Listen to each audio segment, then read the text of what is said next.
actu officiel bis ni ki tey daal jàpp leen dootu leen amati benn jaaxle si wàllu info bu gaaw toujours di axyaana ba'dama amaatna wa ilayhi nusuur tey xibaar yi dañ koy tàmbalee ak journée bi nga xamante si ni président de la république Bassirou Diomaye Diakhar Faye jagleel na ko waa daara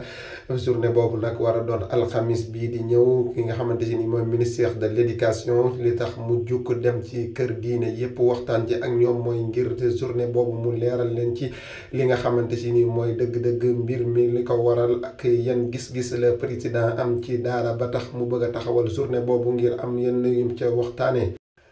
mbalit mu bëri nekk ca biir Sénégal taxaw demul dikkut la ko waral société bi nga xamante si ni ñoo yey aajowoo di ginn mbalit mi nga xam ne moo nekk ci Sénégal di ko roñ ñoom ñoo am ak problème ak way jiitu yi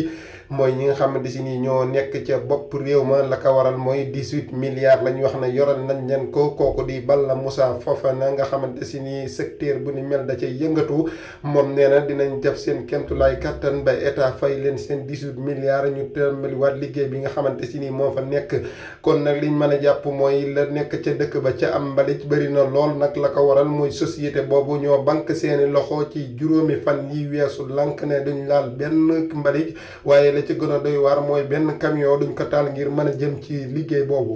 Samuel Sarr di benn homme d'affaires boo xamante si nii dafa génnoon ak tukki ba mu ñëwee ba ci AIBD aéroport international Blaise Diagne fa la ko takk der yi tege loxo la ko waral nag mooy ab plainte boo xamante si nii da ko fi doon xaar kii di Moustapha Ndiaye di yëngu ci indi ab ceeb ci biir réew mi moo ko jox plainte ba nag ñu ngi wax ne ñu ngi koy toppee ci juróom-ñetti milliards waaye am na ñeneen ñu gëstu ba ne ci 2 milliards rek la tëgg li ci wér te wóor daal mooy moom Samuel Sarr mi ngi ci diggante loxoy takk der yi ci kanam tuuti dinañ xam lan mooy nekk ci biir dossier boobu.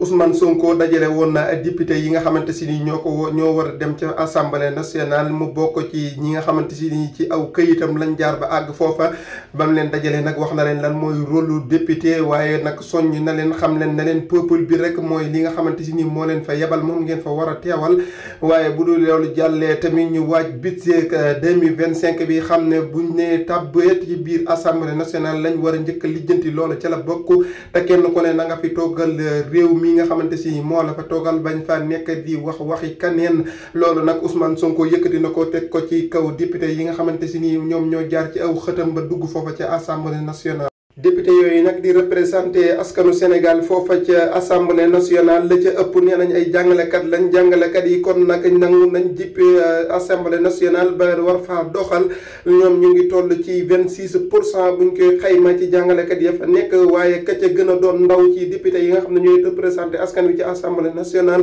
mi ngi am 20 fukki at ak juróom benn ka ca mag am juróom-ñett fukki at ak juróom